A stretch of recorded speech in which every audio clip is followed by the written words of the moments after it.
Otro de los temas tiene que ver con el juez Axel López. Finalmente llegó el momento del jury después de muchos pedidos que habían hecho distintas asociaciones, como por ejemplo la de Madres del Dolor. Hoy en el Consejo de la Magistratura así se decidió que se realice el jury para el juez, que no será suspendido, pero lo interesante es que en este jury, que fue aprobado por 7 votos a favor y 2 en contra, de los consejeros Ricardo Recondo y Mario Fera, se rechazó un pedido de Mario Cimadevilla y de Alejandro Fargosi para suspender al magistrado mientras dure el proceso, que me parece hubiese sido realmente interesante. Y está el doctor Alejandro Fargosi hoy con nosotros, así que muchísimas gracias, doctor, por haber venido. Buenas noches. Gracias a ustedes, buenas noches. ¿Cómo ve cómo analiza usted esta decisión de llevar a juicio político a Axel López? Bueno, es un paso adelante que ya llevaba 2 años esperando, a raíz de todos los planteos que hicieron en su momento las Madres del Dolor, a las que le debemos todos los argentinos, no solamente la deuda que tenemos con quienes han perdido, sino también el esfuerzo que hacen, porque el esfuerzo que hacen no va a devolverles la vida a sus hijos, sí, pero sí puede permitirles seguir viviendo a nuestros hijos que todavía no han sido víctimas. Han transformado el dolor en servicio, doctor. Eso es muy importante realmente, haber podido transformar el dolor en servicio para que otras familias no sean víctimas como ellos lo han sido, ¿no? Exactamente, nunca hay que confundirse cuando uno analiza el trabajo que hacen las Madres del Dolor, porque no están pidiendo venganza, lo que están pidiendo es que eso no siga ocurriendo. Bueno, lo cierto es que el tema venía ya de 2 años. Hace 2 años tomé en mis manos, junto con otros, el tema de denunciar al juez Axel López para analizar su conducta. Y bueno, al final se ha decidido iniciar el jury, lo tiene que ratificar el Consejo en pleno. Esperamos que eso ocurra, porque con ¿cuándo sería eso? ¿El plazo? Que no hay plazo? No tenemos plazo, pero lo lógico sería que ocurra a lo largo de este año. Y la cuestión es analizar no solamente la conducta del doctor López, sino también incluso el funcionamiento del sistema. Claro. Por ejemplo, les comento algo que es muy importante, y es el sistema jurídico argentino sigue, desde mi punto de vista, y quizá me equivoque, sigue ignorando que los psiquiatras son médicos que hacen una especialización en psiquiatría y que adquieren una determinada experiencia. Y la psiquiatría hoy en día no es la psiquiatría de hace 50 años. Y puede de alguna manera, no digo predecir las conductas, pero sí hacer un análisis de riesgo con respecto a determinado tipo de delincuentes que son terriblemente peligrosos, como es el caso de violadores y homicidas. ¿Usted considera, porque si por ahí se analiza legalmente todas las actuaciones que ha tenido Axel López, dejando a asesinos, violadores sueltos que han vuelto a delinquir, quizás legalmente no ha cometido una ilegalidad, o se ha ajustado a la ley concretamente?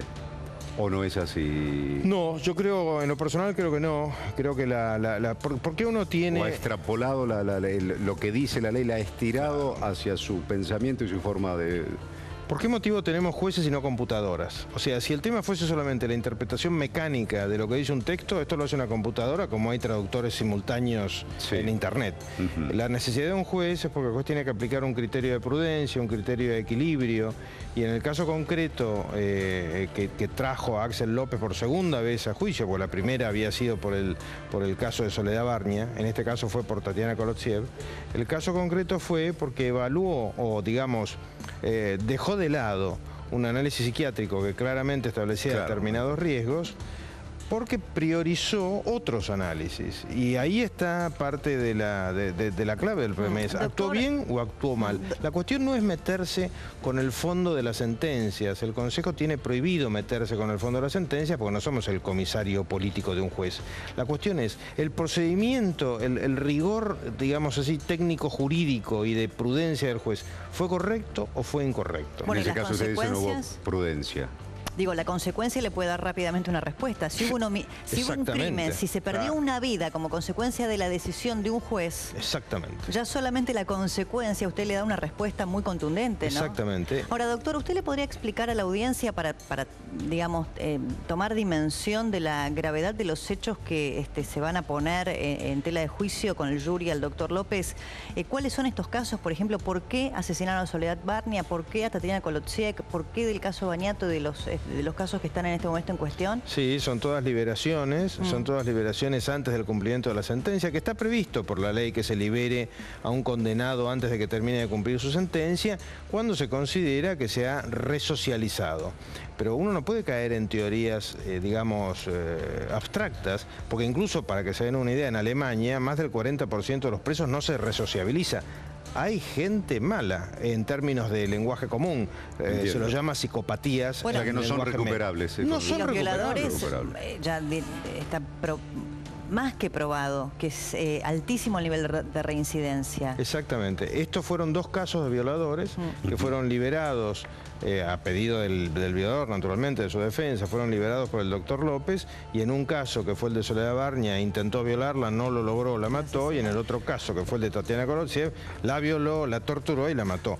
Y este tipo de cuestiones, cuando uno los compara, por ejemplo, con el otro juez que trabaja al mismo tiempo que el doctor López, que no tiene ningún caso, a uno lo lleva a preguntarse no solamente lo que bien decía usted, y es a los hechos me remito, hay muertos, sino ¿por qué uno tiene muertos y el otro no tiene muertos? ¿Es solamente un accidente o no?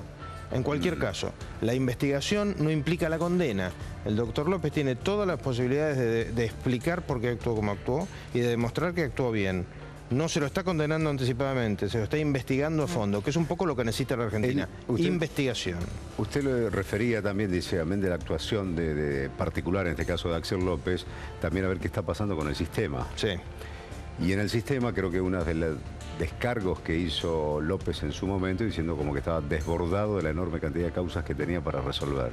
Como que prácticamente no podía tomarse el trabajo, o no se tomaba el trabajo de leer cada causa concienzudamente y decidir al respecto. ¿Puede ser que estén desbordados estos jueces de sentencia, digamos? Sí, están desbordados, pero también está desbordado de muerte la calle. Y fundamentalmente no nos tenemos que olvidar que soy abogado, tengo que decirlo, la Constitución en el artículo 18 obliga a darle seguridad a la gente. El artículo 18 nos garantiza eso. Discúlpeme, sería, a ver, para hacer un paralelismo, sería como si un médico, ¿sí? un médico cirujano o un emergentólogo dijese que está desbordado porque en la guardia de un hospital está saturada de pacientes y como consecuencia de ese desborde, bueno, se corre riesgo de vida la gente que él tiene que intervenir. Bueno, la verdad que no. O sea, exactamente. El sentido de prudencia que debe tener un magistrado dice, no, pará, voy a leer, no resolveré 10 casos en el tiempo que tengo que resolveré 5, pero a conciencia. Estamos hablando, porque además es muy importante... son gente que ya está condenada, en definitiva. Exacto, a eso iba. Estamos hablando... Alguien que decir es inocente porque no hay sentencia. Ubiquémonos en el entorno. Estamos hablando, por un lado, de gente que está condenada por haber cometido delitos, claramente, o sea, no hay sospechas, están condenados, y por el otro lado, 40 millones de personas que tienen derecho a seguir vivas. Porque no se trata de decir, bueno, pobre, le tocó. Nosotros no podemos admitir vivir en una realidad en la que cuando nos enteramos que a un fulano, a una persona la han matado, decir, bueno, pobre, le tocó a él. No estamos en guerra. Hay un sistema corrupto, doctor, porque muchos de los casos que nosotros conocimos, por ejemplo, de presos que salen bajo, por ejemplo, certificados de buena conducta, hemos sabido que esos certificados de buena conducta se compran y se venden. Sí. Hay un sistema perverso y corrupto también. Hay una contradicción muy profunda en esto que a mí siempre me ha llamado la atención, y es cuando se trata de prestarle, de creer en lo que dice la policía, en la labor preventiva, todos los sistemas penales dicen, no le creo a la policía, no creo que pueda entrever quién es peligroso y quién no. Ahora, cuando se trata de creerle, cuando es para liberar presos condenados, ¿sí le creemos? Si en definitiva es la misma policía, es el mismo sistema penitenciario, tenemos que ser coherentes, salvo que decidamos que todos tenemos que vivir bajo riesgo de guerra en la calle, y esto no es así, no era así en la Argentina de hace unos años, y tenemos que volver a recuperar la posibilidad de que la seguridad física sea un derecho nuestro, sea una cosa concreta, sobre todo que a los que más afecta es a los que menos tienen. ¿Por qué no prosperó? Tengo entendido que fueron usted y el otro consejero Cimadevilla quienes solicitaron la suspensión del doctor López mientras dure el proceso. ¿Por qué no prosperó? No prosperó porque como realmente hay solamente 3 jueces de ejecución de sentencia actuando, se consideró que suspender al doctor López podía tener un efecto todavía más peligroso en el sentido de la acumulación de causas que mantenerlo en funciones si actuamos rápidamente, porque lo que tenemos que hacer es actuar rápidamente, porque para eso estamos, no para patear esto durante los próximos 2 años. Sí, porque si van a tomar la decisión definitiva dentro de un año, lo que puede ser, digamos, las sentencias que puede, o las decisiones de López en un año puede liberar...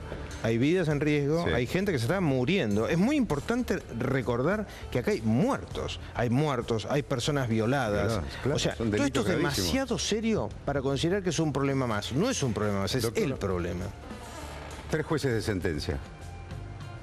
¿Cuál sería el ideal, el número ideal de jueces? 20. 20.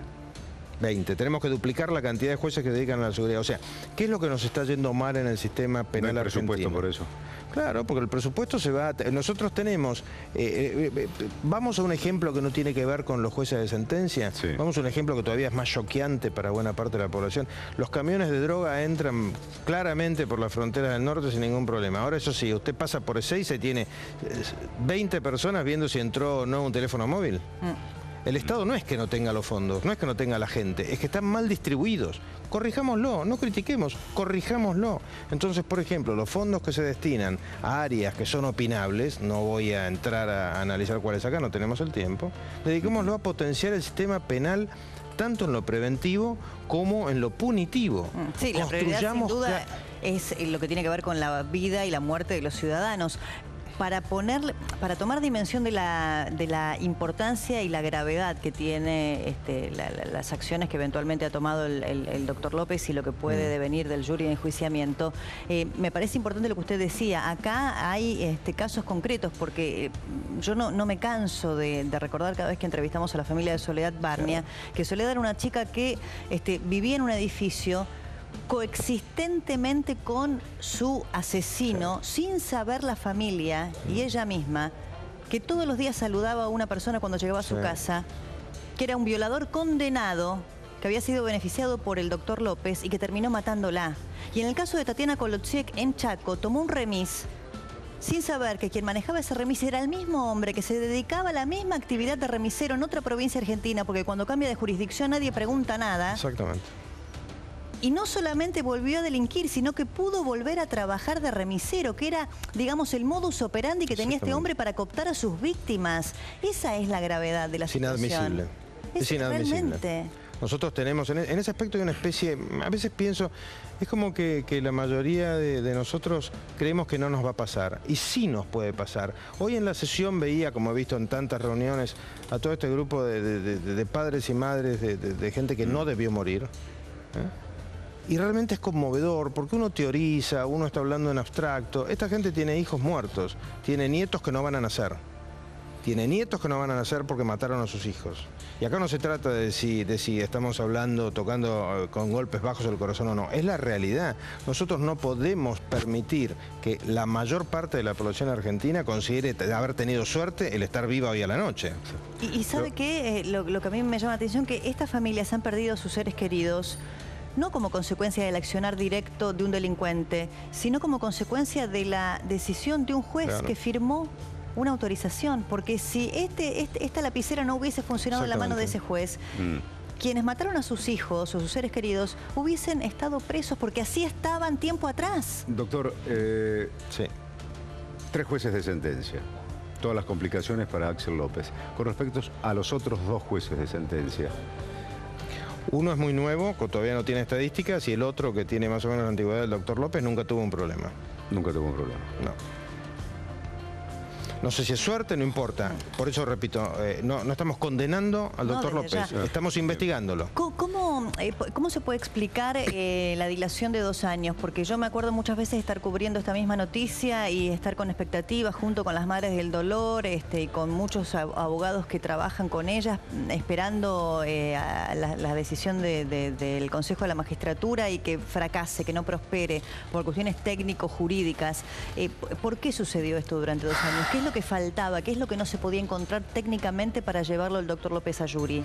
Lo que faltaba es tener un sistema que funcione con más eficiencia. El Consejo tiene un grave problema de funcionamiento, y es que, como por la forma en que está organizado, muchas veces la política en el mal sentido de la palabra, no en el buen sentido, la politiquería influye, entonces nos dejamos de reunir, pasa el tiempo sin que nos encontremos, y entonces todo va demorándose a lo largo del tiempo. Pensemos en las causas judiciales que muchas veces duran 15 años. El sistema tiene que ser corregido, pero tiene que ser corregido por nosotros, porque estamos arriba del sistema, no porque están abajo. Ejemplo, me he cansado en lo personal, perdón que sea autorreferencial, de pedir reuniones diarias, reuniones semanales, y a duras penas nos reunimos cada 15 días cuando hay viento a favor. Esto no funciona así. Pero bueno, hay muchas cosas para mejorar, de alguna manera es un desafío. Lo que sí tenemos que terminar de una vez por todas es con la impunidad y con la inseguridad, ¿no? Muchísimas gracias, Fargo. Muchas gracias a ustedes. Gracias, doctor, por haber venido. Hasta cualquier momento.